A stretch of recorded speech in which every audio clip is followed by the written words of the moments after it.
Hello YouTube subscribers, this is Bryce at Precision 300 Win Mag blog. Just wanted to check in with you with a new product that I received as a Christmas gift from my lovely wife. I previously had used an RCBS neck turner and my experience wasn't the best. I found that it galled the inside of the casing neck. When used, it seemed like it worked great at first, but as I got used to it and learned how to use it properly, I looked on the inside of the neck and noticed some pretty good galling in there. So I decided at that point that I wanted to upgrade to a more precision piece of equipment for neck turning. I did some research, watched Ammo Smith, he's got great videos, and decided upon the K&M Precision Shooting Products micro adjustable case neck turner. What you see here is the kit that I purchased. What you're going to pay for is going to be the neck turner itself, which right now it has a cover over the mandrel. It's got a carbide cutting tip, which means it's going to last a lot longer and stay sharp. It also comes with, the kit I purchased anyways, came with this handle, as well as this attachment for attaching it to a cordless drill for spinning the cases, which was important for me. I've tried to do it by hand before, and it just takes way too long, too much effort. There were some recommendations in the instructions that you be very careful when using this with a cordless drill, and we can certainly understand why that is. In addition, those three items do come together as part of the kit. You can buy them individually, but as a set, it is less expensive, so that's what I opted to do. In addition, they also sell this expander die, and what this is going to do is allow you to expand the case neck so that it fits on this mandrel. That's the big difference that I noticed with more of the precision products from Forester as well as this K&M and the videos that I watched, is that the precision guys were having to expand the neck of their cases in order to fit on the mandrel. What that told me is that's a lot more precise of a process than what I experienced with the RCBS. With the RCBS, it was loose. You could slide it on there very easily, and I think that may have been part of why I was getting the galling. And I just, from looking at it, I know if the tolerances are that large, I'm not getting a precision cut, I'm not getting a precision process. So that's why I decided to go with the K&M. In addition to those items, we already talked about the expander here. This goes right into your die. There is a screw that comes into the end here that would keep you from sizing it too far. Unfortunately, being a 300 Win Mag, the screw wasn't long enough, so I just removed it, and I just watch and be careful when I'm using it. In addition, I also picked up some of this Imperial dry neck lube.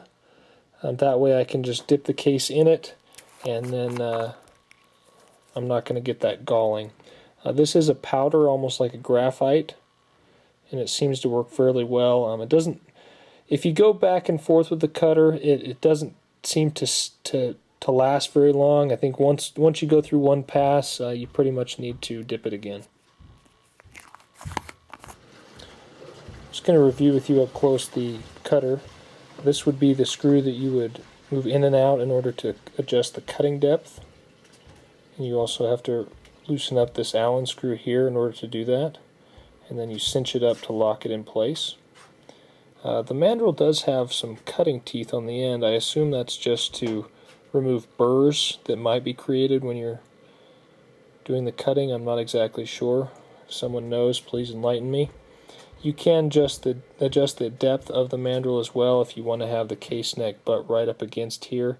In my case, I just watch it when I'm cutting it. At this end, you have an adjustment here, or rather a locking screw, where you can go ahead and clamp on a micrometer. As you can see here, there is an accessory where you can add a piece on and attach micrometer. They also have some other attachments as well that you can look at on their website, and they also have a 50 BMG cutter as well. And clearly you can get different mandrels for different calibers and just swap that out. I want to give you a close-up shot of the shell holder and power adapter. There is a shell holder inside of the adapter. You can swap that out depending on the caliber you're going to use. The thing I really like about this is its size. It's quite a bit larger than, say, the Lee, which I typically used in the past when I was doing neck sizing. So this comes with the Lee overall length cutter. It allows you to, just like this, to mount it to a cordless drill. So you just put the case in, you cinch this down on the case. This has worked really well for years. Great little product, very cheap. It's only a couple of bucks for that whole, I think it's $6 for this piece and the cutter, and then you have to buy the caliber specific, which comes with this top piece, as well as a little rod that uses to measure the overall length of the case. And then this piece and the actual cutting piece are separate, and it's $12 for the whole thing, which is really cheap. But this from K&M definitely is easier to use. It's got a much larger surface area to grip and to when you want to remove the case and when you want to tighten the case in there nice and snug. At times the Lee would slip open because it's smaller, and I couldn't quite cinch it down as well. And this knurling they have on here is pretty brutal on your fingers too. So I just couldn't get quite as good of a cinch on this as I can with the K&M. Here's a shot of the case neck prior to turning.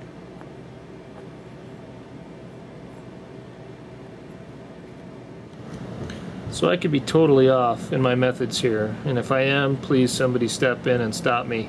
But what I've been doing with this dry case neck lube is just dipping it in, kind of tapping it off, and you get a little bit of a coating on there of that dry lube.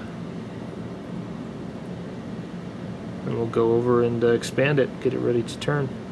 As you can see, I've got the expander die in there. Go ahead and put in my case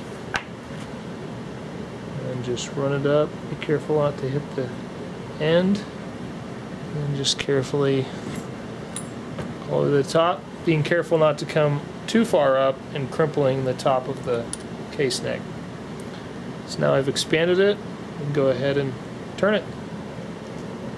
Given that we've now ran the casing over the expander die, I'm going to go ahead and re-lubricate the neck,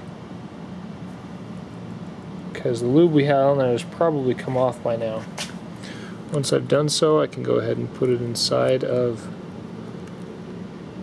here, and I'm ready to turn the case neck. So my drill has 2 speeds. I like to use the lower one in doing this process. Start out fairly slow,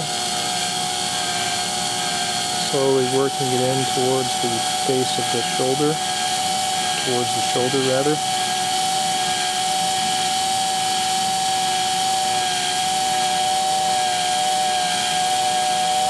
And I don't want to dig into the shoulder, and the way this bit is designed, it prevents you from digging into the shoulder with that one edge.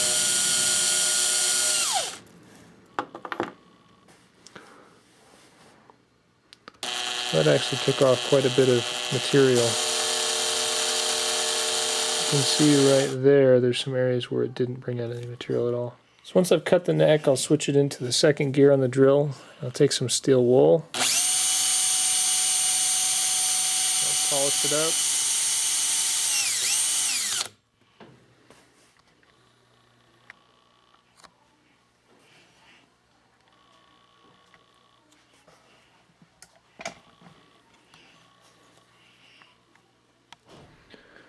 Once we're done with the neck turn, we've got a nice uniform thickness all the way around the neck.